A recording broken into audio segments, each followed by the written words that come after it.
कशों के नुमाइंदों, सबसे पहले मैं आप सबका मनरेगा बचाओ मजदूर बचाओ इस रैली में बहुत बहुत स्वागत करता हूं।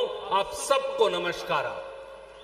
ವೇದಿಕೆ ಮೇಲೆ ಆಸೀನರಾಗಿರತಕ್ಕಂತ ಕರ್ನಾಟಕ ರಾಜ್ಯದ ಜನಪ್ರಿಯ ಮುಖ್ಯಮಂತ್ರಿಗಳಾಗಿರತಕ್ಕಂತ ಸನ್ಮಾನ್ಯ ಸಿದ್ದರಾಮಯ್ಯ ಅವರೇ, ಉಪಮುಖ್ಯಮಂತ್ರಿಗಳಾಗಿರತಕ್ಕಂತ ಡಿ.ಕೆ. ಶಿವಕುಮಾರ್ ಅವರೇ, ವೇದಿಕೆ ಮೇಲೆ ಆಸೀನರಾಗಿರತಕ್ಕಂತ ಎಲ್ಲ ಗಣ್ಯಾತಿ ಗಣ್ಯರೇ, ವಿಶೇಷವಾಗಿ ಈ ಕಾರ್ಯಕ್ರಮಕ್ಕೆ ಬಂದಿರತಕ್ಕಂತ ಚಿಕ್ಕಬಳ್ಳಾಪುರ, ಕೋಲಾರ, ಬೆಂಗಳೂರು ಗ್ರಾಮಾಂತರ ಜನರ ಎಲ್ಲರಿಗೂ ಕೂಡ ಮನಸ್ಪೂರ್ವಕವಾದಂತಹ ಸ್ವಾಗತನ ಈ ಸಂದರ್ಭದಲ್ಲಿ ತಮ್ಮೆಲ್ಲರಿಗೂ ಕೋರ್ತಾ ಇದ್ದೇನೆ। साथियों, दोस्तों, बुजुर्गों,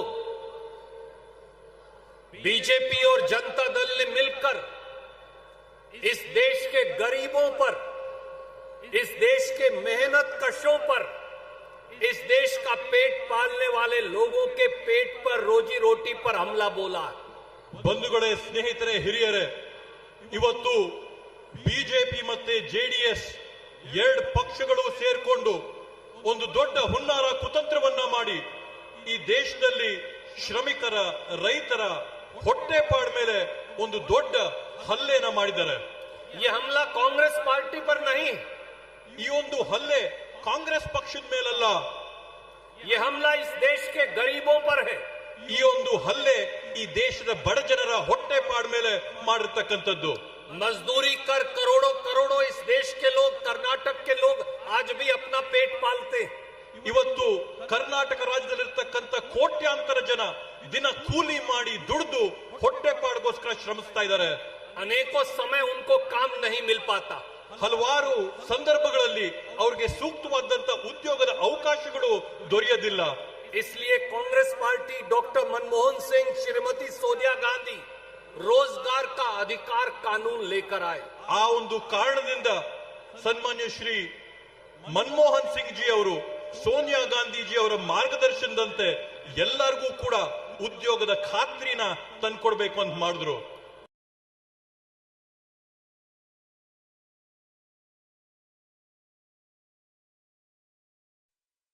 अपने और अपने परिवार के लिए काम मांग सकता है, ये कानून में गारंटी कांग्रेस ने लिखकर दी। ಇವತ್ತು ಈ ದೇಶಾದ್ಯಂತ ಯಾವುದೇ ಗ್ರಾಮ ಆಗ್ಲಿ, ಯಾವುದೇ ಹಳ್ಳಿ ಆಗ್ಲಿ, ಯಾವುದೇ ಸಾರ್ವಜನಿಕನಾಗ್ಲಿ ಪ್ರತಿ ವರ್ಷ 100 ದಿನ ಕಡ್ಡಾಯವಾಗಿ ಉದ್ಯೋಗ ಪಡ್ಕೊಳ್ಳುವಂತ ಹಕ್ಕನ್ನ, ಇವತ್ತು ಕಾನೂನುಬದ್ಧವಾದಂತ ಸಂವಿಧಾನಿಕ ಹಕ್ಕನ್ನ ಕಾಂಗ್ರೆಸ್ ಪಕ್ಷ ಪ್ರತಿಯೊಂದು ಪ್ರಜೆಗೂ ಕೂಡ ಕೊಡುವಂತ ಕೆಲಸನ ಮಾಡಿದೆ। बीजेपी तब भी चाहती थी कि गरीब मजदूर को यह अधिकार ना मिले। ಅಂದಿನ ದಿನನೂ ಕೂಡ ಈ ಕಾನೂನಿಗೆ ಜಾರಿಗೆ ತಂದಂತ ದಿನ ಕೂಡ ಬಿಜೆಪಿಯವರ ಮನಸ್ಥಿತಿ ಯಾವ ತರ ಇತ್ತು ಅಂದ್ರೆ ಕಾರ್ಮಿಕರಿಗೆ ಉದ್ಯೋಗ ಸಿಗಬಾರದು ಅನ್ನೋ ಮನಸ್ಥಿತಿ ಅವ್ರದಿತ್ತು। पर उस समय कांग्रेस पार्टी की सरकार ने महात्मा गांधी रोजगार गारंटी कानून बनाया और इस देश के हर गरीब को, दलित को, पिछड़े को, आदिवासी को, अल्पसंख्यक को, गरीब सामान्य वर्गों के गरीब को ये जिम्मेवारी दी, ये गारंटी दी कि वो कभी भी सरकार से काम मांग सकते हैं और सरकार को देना पड़ेगा। ಆದ್ರೆ ಅಂದಿನ ದಿನ ಇದ್ದಂತ ಕಾಂಗ್ರೆಸ್ ಸರ್ಕಾರ, ಯುಪಿಎ ಸರ್ಕಾರ ಬದ್ಧವಾದಂತ ತೀರ್ಮಾನ, ನಿರ್ಧಾರ ಮಾಡಿಕೊಂಡು ಪ್ರತಿಯೊಬ್ಬ ಬಡವನಿಗೂ ಕೂಡ ಉದ್ಯೋಗ ಕೊಡಬೇಕು ಅಂತ ಗ್ಯಾರಂಟಿ ಕೊಡಬೇಕು ಅಂತೇಳಿ ಸಮಾಜದಲ್ಲಿರ್ತಕ್ಕಂಥ ಪರಿಶಿಷ್ಟ ಜಾತಿ, ಪಂಗಡಗಳು, ಬುಡಕಟ್ಟುಗಳು, ಹಿಂದುಳಿದ ವರ್ಗಗಳು, ಪರಿಶಿಷ್ಟ ಜಾತಿಗಳು, ಮಹಿಳೆಯರು, ಕಾರ್ಮಿಕರು, ರೈತರು ಇವರೆಲ್ಲರಿಗೂ ಕೂಡ ಅನುಕೂಲ ಆಗಬೇಕು ಅನ್ನೋ ಒಂದು ನಿಟ್ಟಿನಲ್ಲಿ ಈ ಒಂದು ಮಹತ್ವಾಕಾಂಕ್ಷೆಯ ಯೋಜನೆನ ಜಾರಿಗೆ ತಂದ್ರು। दोस्तों, साथियों, हम सबको ये पूछना पड़ेगा कि फिर महात्मा गांधी रोजगार गारंटी कानून को बीजेपी और जनता दल ने खत्म क्यों किया? ಬಂಧುಗಳೇ, ಇವತ್ತು ನಾವೆಲ್ಲರೂ ಕೂಡ ಸೇರಿ ಪ್ರಶ್ನೆ ಮಾಡಬೇಕಾಗ್ತದೆ। MGNREGA ಯೋಜನೆನ, ಮಹಾತ್ಮ ಗಾಂಧೀಜಿಯವರ ಹೆಸರಲ್ಲಿದ್ದಂತ ಯೋಜನೆನ ಬಿಜೆಪಿ, ಜೆಡಿಎಸ್ ಸೇರ್ಕೊಂಡು ಇದನ್ನ ಮುಗಿಸಕ್ಕೆ, ಮೊಟಕುಗೊಳಿಸಕ್ಕೆ ಯಾಕೆ ಪ್ರಯತ್ನ ಮಾಡ್ತಾರಂತ ಪ್ರಶ್ನೆ ಮಾಡಬೇಕು। दोस्तों, इस देश में 11 करोड़ 11 करोड़ मजदूर हैं, उनका परिवार मिलाओ तो वो संख्या 55 करोड़ यानी 55 करोड़ है। ಬಂಧುಗಳೇ, ಇವತ್ತು ಈ ದೇಶದಲ್ಲಿ ನರೇಗಾ ಆಧಾರದ ಮೇಲೆ 11 ಕೋಟಿ ಕುಟುಂಬಗಳು ದುಡಿತಾ ಇದ್ದವ್ರೆ। ಅವರ ಕುಟುಂಬದ ಸದಸ್ಯರುಗಳನ್ನೆಲ್ಲರನ್ನೂ ಕೂಡ ಸೇರಿಸಿಕೊಂಡ್ರೆ 55 ಕೋಟಿ ಜನ ಇವತ್ತು ನರೇಗಾ ಅಡಿಯಲ್ಲಿ ಜೀವನ ನಡೆಸ್ಕೊಳ್ತಾ ಇರತಕ್ಕಂಥದ್ದನ್ನ ನಾವು ನೋಡ್ತಾ ಇದೀವಿ। बीजेपी और जनता दल 55 करोड़ 55 करोड़ लोगों की रोजी और रोटी और उनके पेट पर लात क्यों मार रहे हैं? ಬಂಧುಗಳೇ, ಇವತ್ತು ನಾವು ಪ್ರಶ್ನೆ ಮಾಡಬೇಕು, ಬಿಜೆಪಿ ಮತ್ತೆ ಜೆಡಿಎಸ್ ಈ ದೇಶದ 55 ಕೋಟಿ ಕುಟುಂಬಗಳ ಅನ್ನದ ತುತ್ತನ್ನ ಯಾಕೆ ಕಿತ್ಕೋತಾ ಇದೆ, ಹೊಟ್ಟೆ ಮೇಲೆ ಯಾಕೆ ಹೊಡಿತಾ ಇದ್ದಾರೆ ಅಂತೇಳಿ ಇವತ್ತು ನಾವು ಪ್ರಶ್ನೆ ಮಾಡಬೇಕಾಗುತ್ತೆ ಬಂಧುಗಳೇ. वो दलित से मजदूरी का अधिकार क्यों छीनना चाहते हैं? ಇವತ್ತವರು ಪರಿಶಿಷ್ಟ ಜಾತಿಯ ಪರಿಶಿಷ್ಟದ ವರ್ಗದ ಜನರಿಂದ ಅವ್ರ ಅನ್ನದ ತುತ್ತನ್ನ ದುಡಿಯಂತ ಹಕ್ಕನ್ನ ಯಾಕೆ ಕಿತ್ಕೋತಾರೆ ಅಂತೇಳಿ ಪ್ರಶ್ನೆ ಮಾಡ್ಬೇಕು ಬಂಧುಗಳೇ. वो पिछड़ों और आदिवासियों से उनके काम का अधिकार क्यों छीनना चाहते हैं? ಇವತ್ತು ಹಿಂದುಳಿದ ವರ್ಗದವರು ಬುಡಕಟ್ಟು ಜನರ ದುಡಿಯುವ ಹಕ್ಕನ್ನ ಅನ್ನದ ಹಕ್ಕನ್ನ ಯಾಕೆ ಕಿತ್ಕೋತಾ ಇದಾರೆ ಅಂತೇಳಿ ನಾವು ಪ್ರಶ್ನೆ ಮಾಡ್ಬೇಕು ಬಂಧುಗಳೇ.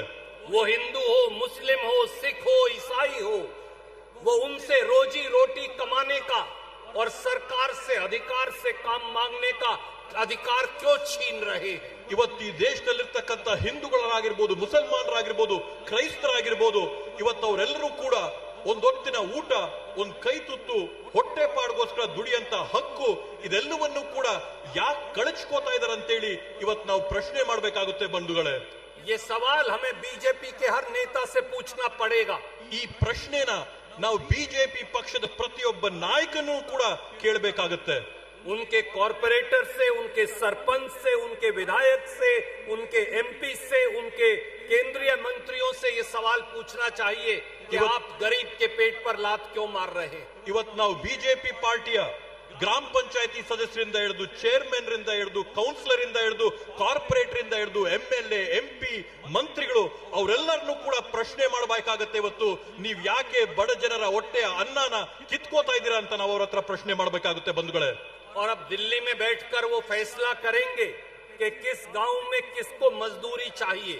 ಇವತ್ತು ಅವ್ರು ಯಾವ ತರದ ಕಾನೂನನ್ನ ತಂದಿದ್ದಾರೆ ಅಂತಂದ್ರೆ, ದೆಹಲಿಯಲ್ಲಿ ಕೂತು ಹಳ್ಳಿಯಲ್ಲಾಗಂತ ಯೋಜನೆಗಳನ್ನ ಅವ್ರು ತೀರ್ಮಾನ ಮಾಡ್ತಾರಂತೆ, ನಿರ್ಧಾರ ಮಾಡ್ತಾರಂತೆ. क्या दिल्ली में बैठे ऑफिसर्स को हिंदुस्तान के 7.5 लाख 7.5 लाख 7.5 लाख गांव की समस्याएं और जरूरियात का पता है? ದೆಹಲಿಯಲ್ಲಿ ಕೂತಿರ್ತಕ್ಕಂತ ಅಧಿಕಾರಿಗಳಿಗೆ ಏನ್ ಅವ್ರ ಗಮನದಲ್ಲಿದೆಯಾ, ಅವ್ರ ಜ್ಞಾನದಲ್ಲಿದೆಯಾ, ಕರ್ನಾಟಕ ಈ ಭಾರತ ದೇಶದಲ್ಲಿರ್ತಕ್ಕಂತ 7.5 ಲಕ್ಷ ಗ್ರಾಮಗಳಲ್ಲಿ ಯಾವ ಗ್ರಾಮದಲ್ಲಿ ಯಾವ ಕೆಲಸ ಆಗ್ಬೇಕಾಗಿದೆ, ಏನ್ ಅಭಿವೃದ್ಧಿ ಆಗ್ಬೇಕಾಗಿದೆ ಅಂತೇಳಿ ಡೆಲ್ಲಿಯಲ್ಲಿ ಕೂತಿರಂತ ಅಧಿಕಾರಿಗಳಿಗೆ ಗೊತ್ತಿರುತ್ತಾ? बीजेपी और जनता दल आपके जेब का पैसा और आपके बच्चों की रोटी छीनना चाहते हैं, छीन रहे हैं. ये सवाल हमें उनसे पूछना पड़ेगा. ಇವತ್ತು ಬಿಜೆಪಿ ಮತ್ತೆ ಜೆಡಿಎಸ್ ಪಕ್ಷದವರು ನಿಮ್ ಜೇಬಲ್ಲಿರಂತ ಕಾಸನ್ನ ಕತ್ತರಿಸ್ತಾ ಇದಾರೆ, ನಿಮ್ ಮಕ್ಕಳ ಭವಿಷ್ಯನ ಕುಂಠಿತವಾಗಿ ಮಾಡ್ತಾ ಇದಾರೆ, ಊಟದ ಹಕ್ಕನ್ನ ಕಳ್ಚ್ಕೋತಾ ಇದಾರೆ. ಈ ರೀತಿಯ ಅನ್ಯಾಯನ ಯಾಕೆ ಅವರು ಎಸಗ್ತಾ ಇದಾರೆ ಅಂತೇಳಿ ಇವತ್ತು ನಾವು ನೀವೆಲ್ಲರೂ ಸೇರಿ ಪ್ರಶ್ನೆ ಮಾಡಬೇಕಾಗುತ್ತೆ. और आखिर में ये कहूंगा, प्रधानमंत्री मोदी ने एक और व्यापार समझौता किया है अमेरिका से. ಇವತ್ತು ಕಡೆಯಲ್ಲಿ ನಾನು ಮತ್ತೊಂದು ಮಾತು ಹೇಳಬೇಕಾಗ್ತೇನೆ. ಈ ದೇಶದ ಪ್ರಧಾನಮಂತ್ರಿಗಳಾದಂತ ನರೇಂದ್ರ ಮೋದಿಜಿ ಅವರು ಇವತ್ತು ಅಮೆರಿಕದಲ್ಲಿರ್ತಕ್ಕಂಥ ಡೊನಾಲ್ಡ್ ಟ್ರಂಪ್ ಅವ್ರ ಜೊತೆ ಮತ್ತೊಂದು ಒಡಂಬಡಿಕೆ ಒಪ್ಪಂದನ ಮಾಡ್ಕೊಂಡಿದ್ದಾರೆ. अमेरिका से किया गया ये व्यापार समझौता सीधे सीधे गांव, खेत, खलिहान, गरीब उनके रोजी रोटी को गिरवी रखने का षड्यंत्र है. ಇವತ್ತು ವಿದೇಶದಲ್ಲಿರ್ತಕ್ಕಂಥ ಅಮೆರಿಕ ಜೊತೆ ನರೇಂದ್ರ ಮೋದಿ ಅವರು ಮಾಡ್ಕೊಂಡಿರ್ತಕ್ಕಂಥ ಒಪ್ಪಂದ ಯಾರಿಗ ಅನ್ಯಾಯ ಮಾಡುತ್ತೆ, ಯಾರಿಗ್ ಮೋಸ ಮಾಡುತ್ತೆ ಅಂತಂದ್ರೆ ಗ್ರಾಮಗಳಲ್ಲಿರ್ತಕ್ಕಂಥ ರೈತರು, ಬಡವರು, ಶ್ರಮಿಕರು ನಿಮ್ಗೆ ತೊಂದರೆ ಮಾಡ್ತಾರೆ. ಅವ್ರು ಮಾಡಿರ್ತಕ್ಕಂಥ ಒಪ್ಪಂದದಿಂದ ನಾವೆಲ್ಲರೂ ಕೂಡ ಅದರ ಪರಿಣಾಮನ, ಅದರ ತೊಂದರೆಗಳನ್ನ ಅನುಭವಿಸಬೇಕಾಗುತ್ತೆ. अगर मक्का अमेरिका से आएगा, मिस अगर ज्वार अमेरिका से आएगा, अगर सोयाबीन अमेरिका से आएगा, तो हमारे किसान का क्या होगा, हमारे मजदूर का क्या होगा? ವಿದೇಶಗಳಿಂದ ಅಮೆರಿಕದಿಂದ ಜೋಳ ತಂದ್ರೆ, ಅಮೆರಿಕದಿಂದ ಗೋಧಿ ತಂದ್ರೆ, ಅಮೆರಿಕದಿಂದ ಸೋಯಾ ತಂದ್ರೆ, ಇಲ್ಲಿ ನಮ್ ದೇಶದಲ್ಲಿರ್ತಕ್ಕಂಥ ರೈತರು, ನಮ್ ದೇಶದಲ್ಲಿ ರೈತರು ಬೆಳೆದಂತ ಪದಾರ್ಥಗಳು ಇವೆಲ್ಲ ಏನಾಗಬೇಕಾಗಿದೆ ಅಂತ ನಾವು ಪ್ರಶ್ನೆ ಮಾಡಬೇಕಾಗಿದೆ. अगर तूर दाल और दूसरी दालें अमेरिका, ब्राजील, इंडोनेशिया से आएंगी, तो फिर रायचूर से लेकर और कलबुर्गी तक और पूरे कर्नाटक और हिंदुस्तान के किसान का मजदूर का क्या होगा। ಇವತ್ತು ಬೇಳೆಗಳು ವಿವಿಧ ಬೇಳೆಗಳನ್ನ ಬೇರೆ ಬೇರೆ ದೇಶಗಳಿಂದ ಇಂಡೋನೇಷ್ಯಾದಿಂದ ಮಲೇಷ್ಯಾದಿಂದ ಈ ಭಾರತ ದೇಶಕ್ಕೆ ತಂದ್ರೆ ಈ ದೇಶದಲ್ಲೇ ಬೇಳೆಗೋಸ್ಕರ ಖ್ಯಾತಿಯಾಗಿರ್ತಕ್ಕಂಥ ರಾಯಚೂರು, ಕಲಬುರ್ಗಿ, ಬೀದರ್ ಈ ಭಾಗದಲ್ಲಿರ್ತಕ್ಕಂಥ ರೈತರು ಅವ್ರು ಬೆಳೆದಂತ ಪದಾರ್ಥಗಳನ್ನ ಎಲ್ಲಿ ಕೊಡಬೇಕಾಗಿದೆ, ಇದನ್ನ ನಾವು ಪ್ರಶ್ನೆ ಮಾಡಬೇಕಾಗಿದೆ ಬಂಧುಗಳೇ. अगर सारे फल सारी सब्जियां अमेरिका और दूसरे मुल्कों से आएंगी तो फिर इस देश का पेट पालने वाले किसान और मजदूर का क्या होगा। ಬಂಧುಗಳೇ, ಇವತ್ತು ಹಣ್ಣುಗಳಾಗಿರ್ಬೋದು, ತರಕಾರಿಗಳಾಗಿರ್ಬೋದು ವಿವಿಧ ದೇಶಗಳಿಂದ ಇವತ್ತು ಭಾರತ ದೇಶಕ್ಕೆ ನಾವು ತರಿಸ್ಕೊಂಡ್ರೆ ಇಲ್ಲಿರ್ತಕ್ಕಂಥ ಹಣ್ಣು ಬೆಳೆಗಾರರು, ಹೂ ಬೆಳೆಗಾರರು, ತರಕಾರಿ ಬೆಳೆಗಾರರು ಅವ್ರು ಬರೆದಂತ ಬೆಳೆ ಎಲ್ಲಿ ಹೋಗ್ಬೇಕು, ಅವ್ರ ಹೊಟ್ಟೆ ಪಾಡ್ಗೋಸ್ಕರ ಅವ್ರು ಯಾರನ್ನೋಗಿ ಪ್ರಶ್ನೆ ಮಾಡಬೇಕು. अगर हम अमेरिका से 5 साल में 45 लाख करोड़ 45 लाख करोड़ का सामान खरीदेंगे, यानी हर साल 9 लाख करोड़ 9 लाख करोड़, तो फिर हमारे छोटे छोटे उद्योगपति, छोटे छोटे काम करने वाले, फैक्ट्री चलाने वाले मालिक और मजदूरों का क्या होगा। ಬಂಧುಗಳೇ, ಇವತ್ತು ಏನು ಕೇಂದ್ರ ಸರ್ಕಾರ ಮಾಡಿಕೊಂಡಿರೋ ಒಪ್ಪಂದದ ಪ್ರಕಾರವಾಗಿ 5 ವರ್ಷದಲ್ಲಿ 45 ಲಕ್ಷ ಕೋಟಿ ರೂಪಾಯಿಗಳಷ್ಟು ಪದಾರ್ಥಗಳನ್ನ ವಿದೇಶದಿಂದ ನಾವಿವತ್ತು ಕೊಂಡ್ಕೋತೀವಿ ಅಂದ್ರೆ ಬಂಧುಗಳೇ, ನಾವು ಇಟ್ಕೋಬೇಕು ವರ್ಷಕ್ಕೆ 9 ಲಕ್ಷ ಕೋಟಿ ರೂಪಾಯಿಗಳಷ್ಟು ಸಾಮಗ್ರಿಗಳನ್ನ ನಾವು ವಿದೇಶಗಳಿಂದ ಭಾರತಕ್ಕೆ ತರಿಸ್ಕೊಂಡ್ರೆ ಈ ಭಾರತ ದೇಶದಲ್ಲಿರ್ತಕ್ಕಂಥ ಸಣ್ಣ ಪುಟ್ಟ ಕೈಗಾರಿಕೆಗಳು, ಕಾರ್ಖಾನೆಗಳು, ಇಲ್ಲಿರ್ತಕ್ಕಂಥ ಮಾಲೀಕರು, ಅಲ್ಲಿ ದುಡಿಯಂತ ಕಾರ್ಮಿಕರು ಅವ್ರ ಗತಿ ಏನಾಗಬೇಕಾಗಿದೆ ಅಂತ ಹೇಳಿ ನಾವು ಪ್ರಶ್ನೆ ಮಾಡಬೇಕು ಬಂಧುಗಳೇ. बंधुगणे, मैं अंत में यही कहूंगा कि ये लोग इस देश के किसान और गरीब की रोजी रोटी को गिरवी रख रहे हैं। अगर आज आप नहीं जागे तो ये इस देश को बेच डालेंगे। ಬಂಧುಗಳೇ, ಕಡೆಯಲ್ಲಿ ನಾನೊಂದು ಮಾತು ಹೇಳ್ತೀನಿ. ಇವತ್ತು ಕೇಂದ್ರದಲ್ಲಿರ್ತಕ್ಕಂಥ ಬಿಜೆಪಿ ಸರ್ಕಾರ ಈ ದೇಶದ ಬಡವರ ಭವಿಷ್ಯಗಳನ್ನ, ನಿಮ್ಮ ಅನ್ನದ ತುತ್ತುಗಳನ್ನ, ಶ್ರಮಿಕರನ್ನ, ಈ ದೇಶದ ಜನರನ್ನ ಅಡವಾಗಿ ಈಗಾಗಲೇ ಇಟ್ಟಿದ್ದಾರೆ. ನಾವೆಲ್ಲರೂ ಕೂಡ ಎಚ್ಚೆತ್ಕೋದಿದ್ರೆ, ಗಮನ ತಗೋದಿದ್ರೆ ಇವ್ರು ನಮ್ಮನ್ನ ನಿಮ್ಮನ್ನ ಎಲ್ಲರನ್ನೂ ಕೂಡ ಮಾರಾಕಿ ಈ ದೇಶನ ಮುಚ್ಕೊಂಡು ಹೋಗ್ತಾರೆ ಬಂಧುಗಳೇ. इसलिए आइए इकट्ठे होकर संघर्ष करें, आइए इकट्ठे होकर एक हुंकार भरें कि इस देश का किसान, इस देश का मजदूर, इस देश का खेत खलिहान, गांव, अल्पसंख्यक, हिंदू, मुसलमान, सिख, ईसाई, हम सब जिंदा हैं और हम हमारे देश को बिकने नहीं देंगे। ಬಂಧುಗಳೇ, ನಾನ್ ತಮ್ಮಲ್ಲೆಲ್ಲ ಕೂಡ ಮನವಿ ಮಾಡ್ತೀನಿ, ಬನ್ನಿ ಒಗ್ಗಟ್ಟಾಗೋಣ, ಒಗ್ಗೂಡ್ಸೋಣ, ಒಗ್ಗಟ್ಟಾಗಿ ಒಂದು ಕೂಗಾಕೋಣ. ಈ ದೇಶದಲ್ಲಿರ್ತಕ್ಕಂಥ ಬಡವರು, ಶ್ರಮಿಕರು, ಪರಿಶಿಷ್ಟ ಜಾತಿ ಪಂಗಡದವರು, ಬುಡಕಟ್ಟವರು, ಹಿಂದುಳಿದ ವರ್ಗದವರು, ಕಾರ್ಮಿಕರು, ಶ್ರಮಿಕರು ನಾವೆಲ್ಲರೂ ಕೂಡ ಸೇರಿ ಒಂದು ಕೂಗನ್ನ ಹಾಕೋಣ. ಈ ದೇಶನ ನಾವು ಮಾರಾಟ ಮಾಡಕ್ ನಾವು ತಯಾರಾಗಿಲ್ಲ ಅಂತ ಹೇಳಿ ನಾವು ಒಂದು ಕೂಗನ್ನ ಇಲ್ಲಿ ಚಿಕ್ಕಬಳ್ಳಾಪುರದಿಂದ ಪ್ರಾರಂಭ ಮಾಡೋಣ. मल्लिकार्जुन खड़गे जी के नेतृत्व में, राहुल गांधी जी के नेतृत्व में, सिद्धारमैया जी और डीके शिव कुमार जी के नेतृत्व में और इस देश के गरीबों और मेहनत कशों के नेतृत्व में ये अंतिम संघर्ष, इस देश की सरकार इस देश को बेच ना दे, उसके खिलाफ मिलकर हमें लड़ना पड़ेगा। ಬಂಧುಗಳೇ, ಇವತ್ತು ಶ್ರೀ ಮಲ್ಲಿಕಾರ್ಜುನ್ ಖರ್ಗೆ ಜಿ ಅವರ ನೇತೃತ್ವದಲ್ಲಿ, ಶ್ರೀ ರಾಹುಲ್ ಗಾಂಧಿ ಜಿ ಅವರ ನೇತೃತ್ವದಲ್ಲಿ, ಶ್ರೀ ಸಿದ್ದರಾಮಯ್ಯ ಜಿ ಅವರ ನೇತೃತ್ವದಲ್ಲಿ, ಶ್ರೀ ಡಿಕೆ ಶಿವಕುಮಾರ್ ಜಿ ಅವರ ನೇತೃತ್ವದಲ್ಲಿ, ಇವತ್ತು ಈ ರೈತರ ನೇತೃತ್ವದಲ್ಲಿ, ನಮ್ಮ ನಿಮ್ಮೆಲ್ಲರ ನೇತೃತ್ವದಲ್ಲಿ ಒಂದು ಕಡೆ ಸಂಗ್ರಾಮ, ಒಂದು ಕಡೆ ಹೋರಾಟ ನಾವೆಲ್ಲರೂ ಕೂಡ ಸೇರಿ ಮಾಡಬೇಕಾಗುತ್ತೆ. ಯಾಕಂದ್ರೆ ನಾವು ಮಾಡಿಲ್ಲ ಅಂತಂದ್ರೆ ಈ ದೇಶದಲ್ಲಿರ್ತಕ್ಕಂಥ ಬಿಜೆಪಿ ಅವರು ನಮ್ಮನ್ನ ನಿಮ್ಮನ್ನ ಎಲ್ಲರನ್ನೂ ಕೂಡ ಸೇರಿ ಮಾರ್ಬಿಡ್ತಾರೆ. ಅದ್ರ ವಿರುದ್ಧವಾಗಿ ನಾವು ಹೋರಾಟ ಮಾಡಬೇಕು ಬಂಧುಗಳೇ. इस संघर्ष को घर घर तक ले जाने के लिए अब तैयार हो जाइए। बहुत बहुत शुक्रिया, आप सबको नमस्कार, जय हिंद, जय कर्नाटक। ಬಂಧುಗಳೇ, ಈ ಹೋರಾಟನ ಮನೆ ಮನೆಗೆ ತಗೊಂಡೋಗೋದಕ್ಕೆ ತಾವೆಲ್ಲರೂ ಕೂಡ ಸಜ್ಜಾಗಿ ತಯಾರಾಗಿ ತಾವೆಲ್ಲರೂ ಕೂಡ ಹೋರಾಟ ಮಾಡಿ ಅಂತ ಈ ಸಂದರ್ಭದಲ್ಲಿ ಹೇಳ್ತಾ, ತಾವು ಈ ಕಾರ್ಯಕ್ರಮಕ್ಕೆ ಬಂದು ಭಾಗವಹಿಸಿ ಯಶಸ್ವಿ ಮಾಡಿಕೊಟ್ಟಿದ್ದಕ್ಕೆ ತಮ್ಮೆಲ್ಲರಿಗೂ ಕೂಡ ಅನಂತ ಧನ್ಯವಾದಗಳನ್ನ ಕೋರ್ತಾ ಇದ್ದೀನಿ.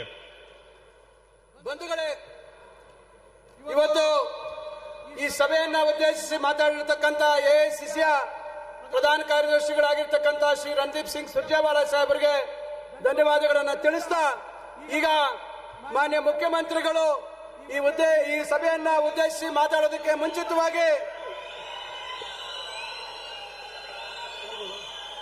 ಅವರು ಮಾತಾಡಿದ ನಂತರ ಚಿಕ್ಕಬಳ್ಳಾಪುರ ವಕೀಲರ ಸಂಘ, ನಗರಸಭೆ ಹಾಗೂ ಕುರುಬರ ಸಂಘ ಮತ್ತು ಚೀಮೂಲಿಂದ 3 ಜನ ನಾಯಕರಿಗೆ ಸನ್ಮಾನ ಕಾರ್ಯಕ್ರಮ ಇರ್ತದೆ. ದಯವಿಟ್ಟು ಮಾನ್ಯ ಮುಖ್ಯಮಂತ್ರಿಗಳ ಭಾಷಣದ ನಂತರ ಈ ಸನ್ಮಾನ ಕಾರ್ಯಕ್ರಮಗಳನ್ನ ತಾವು ನೋಡಬೇಕು, ವೀಕ್ಷಣೆ ಮಾಡಿ ಊಟವನ್ನ ಸ್ವೀಕರಿಸಬೇಕು ಅಂತೇಳಿ ತಮ್ಮೆಲ್ಲರಲ್ಲೂ ನಾನು ಕೋರ್ತೇನೆ.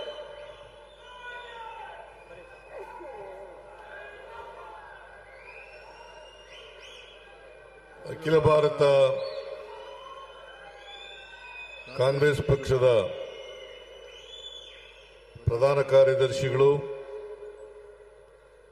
ಕರ್ನಾಟಕ ರಾಜ್ಯದ ಉಸ್ತುವಾರಿಗಳು ಆದಂಥ ಶ್ರೀ ರಣದೀಪ್ ಸಿಂಗ್ ಸುರ್ಜೇವಾಲಾ ಅವರ, ರಾಜ್ಯದ ಉಪಮುಖ್ಯಮಂತ್ರಿಗಳು, ಪಿಸಿಸಿ ಅಧ್ಯಕ್ಷರು ಆದಂಥ ಶ್ರೀ ಡಿ.ಕೆ. ಶಿವಕುಮಾರ್ ಅವರ, ಎಐಸಿಸಿ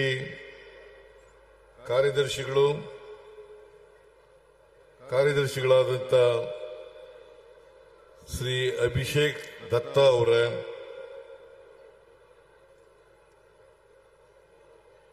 ಮಾನ್ಯ ಸಚಿವರುಗಳಾದಂಥ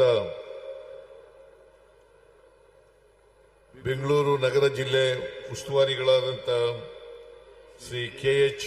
ಮುನಿಯಪ್ಪನವರ, ಕೋಲಾರ ಜಿಲ್ಲೆ ಉಸ್ತುವಾರಿಗಳಾದಂಥ ಬೈರತಿ ಸುರೇಶ್ ಅವರ, ಚಿಕ್ಕಬಳ್ಳಾಪುರ ಉಸ್ತುವಾರಿಗಳಾದಂಥ ಶ್ರೀ ಎಂ.ಸಿ. ಸುಧಾಕರ್ ಅವರ, ಸಣ್ಣ ನೀರಾವರಿ ಸಚಿವರಾದಂಥ ಶ್ರೀ ಬೋಸರಾಜು ಅವರ, ಕೋಲಾರ ಜಿಲ್ಲೆಯ ಬೆಂಗಳೂರು ನಗರ ಜಿಲ್ಲೆಯ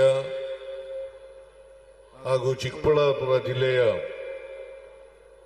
ಎಲ್ಲ ಶಾಸಕ ಮಿತ್ರರೇ, ವೇದಿಕೆ ಮೇಲಿರ್ತಕ್ಕಂಥ ಎಲ್ಲ ಶಾಸಕ ಮಿತ್ರರೇ, ವಿಧಾನ ಪರಿಷತ್ತಿನ ಸದಸ್ಯರುಗಳೇ, ಮಾಜಿ ಶಾಸಕರುಗಳೇ, ವೇದಿಕೆ ಮೇಲಿರ್ತಕ್ಕಂಥ ಎಲ್ಲ ಕಾಂಗ್ರೆಸ್ ಪಕ್ಷದ ಮುಖಂಡರುಗಳೇ, ಇಲ್ಲಿ ಇಷ್ಟು ದೊಡ್ಡ ಸಂಖ್ಯೆಯಲ್ಲಿ ಸೇರಿದ್ದಂತ ಈಗಲೂ ಇರತಕ್ಕಂಥ ಎಲ್ಲ ಆತ್ಮೀಯ ಬಂಧುಗಳೇ, ತಾಯಂದಿರೇ, ಸುದ್ದಿ ಮಾಧ್ಯಮದ ಗೆಳೆಯರೇ, ಈಗಾಗಲೇ ಅನೇಕ ಜನ ನಮ್ಮ ಮುಖಂಡರುಗಳು ಮಾತನಾಡಿದ್ದಾರೆ. ನೀವೆಲ್ಲರೂ ಕೂಡ ಇವತ್ತು ಮನ್ರೇಗಾ ಉಳಿಸಿ ಅಭಿಯಾನದಲ್ಲಿ ಭಾಗವಹಿಸಲಿಕ್ಕೆ ಬಂದಿದ್ದೀರಿ. ಇಷ್ಟೊಂದು ದೊಡ್ಡ ಪ್ರಮಾಣದಲ್ಲಿ ಸಭೆಯನ್ನು ಏರ್ಪಾಡು ಮಾಡಿದಂತ ಕೆ.ಎಚ್. ಮುನಿಯಪ್ಪನವರಿಗೆ, ಬೈರತಿ ಸುರೇಶ್ ಅವರಿಗೆ ಮತ್ತು ಸುಧಾಕರ್ ಅವರಿಗೆ ಹಾಗೂ ಈ 3 ಜಿಲ್ಲೆಯ ಎಲ್ಲ ಕಾಂಗ್ರೆಸ್ ಸದಸ್ಯರುಗಳಿಗೆ, ಎಂಎಲ್ಎಗಳಿಗೆ ನಾನು ಹೃತ್ಪೂರ್ವಕವಾಗಿ ನಮಸ್ಕಾರಗಳನ್ನು ಬಯಸ್ತಾ ಇದ್ದೇನೆ. ನಾವು ಸ್ವಲ್ಪ ತಡವಾಗಿ ಬಂದು, ಹಾಗಾಗಿ ಈ ಸಭೆ ಪ್ರಾರಂಭ ಆಗೋದು ಕೂಡ ತಡ ಆಯಿತು. ಅದಕ್ಕಾಗಿ ನಮ್ಮೆಲ್ಲರಿಗೆ ಕ್ಷಮಿಸಬೇಕು ಅಂತೇಳಿ ನಿಮ್ಮಲ್ಲಿ ಅತ್ಯಂತ ಕಳಕಳಿಯಿಂದ ಪ್ರಾರ್ಥನೆಯನ್ನ ಮಾಡ್ತೇನೆ. ಇವತ್ತು ಇಡೀ ದೇಶಾದ್ಯಂತ ಮನ್ರೇಗಾ